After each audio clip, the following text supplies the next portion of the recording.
huge 1950s Dodge Power Wagon has wheels from an oil rig transporter and wipers from an ocean liner. Created in the mid-1990s, this 1950s Dodge Power Wagon replica weighs in at about 50 tons. It is said to be the largest truck in the world. It's so big that it houses 4 air-conditioned bedrooms, a living room and a bathroom.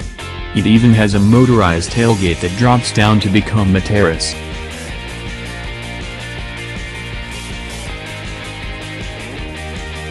Although it was not designed for road travel, it was built with a 300-horsepower GM diesel engine that helps it move around on its own. The truck is owned by Sheikh Hamad bin Hamdan Al Nahyan of the United Arab Emirates.